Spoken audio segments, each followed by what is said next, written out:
Haven't done a video in 2 days, and I figured I would do one. So this one's going to be a bit of an argument that's already been won. But every now and again, like any other ideas, big ideas do go under criticism and under the microscope.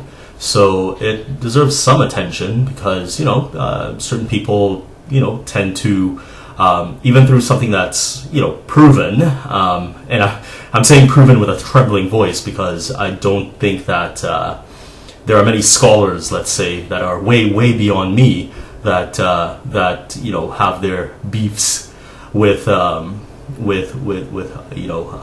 of this sociological stuff, some of the psychological stuff.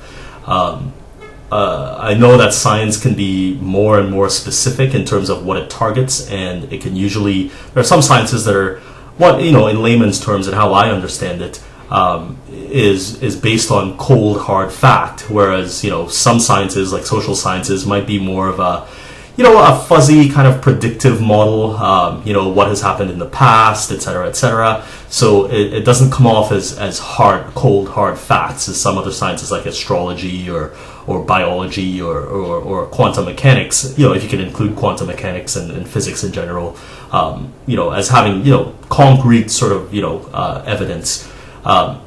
But anyway, enough of the ramble.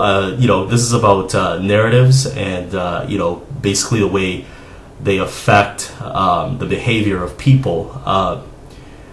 I don't think that there's any hard evidence to basically say that a narrative can affect behavior, except for the fact if you think it's true and I think it's true, then we both agree that it's true. And narratives have traditionally been used in sort of, these ideological they feed ideology to begin with.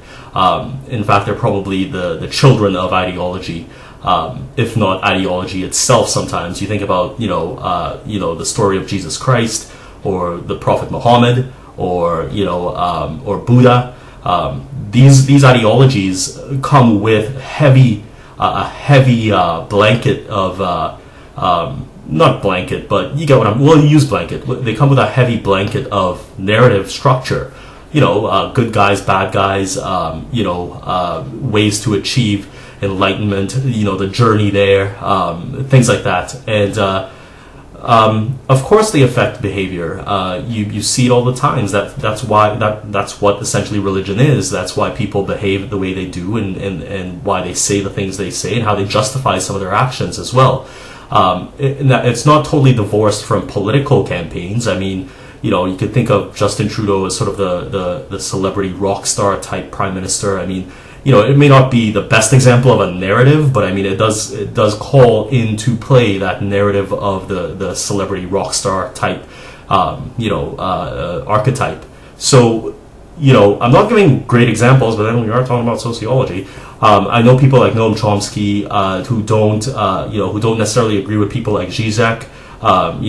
There's a lot of refutation when it comes to the claims that each is making, and both believe quite hard-headedly in terms of what they say. So, and they are both big scholars, public intellectuals. So I mean they carry some weight with them, but they don't necessarily agree. But I would side with Zizek on this one. I would say that not structure, but narratives do influence behavior in a real world way, and it's maybe one of those things that people don't really feel comfortable saying because it may come off as something that's a little bit too unpredictable or a little bit too generalized when it comes to a community or a group of people that follow something, but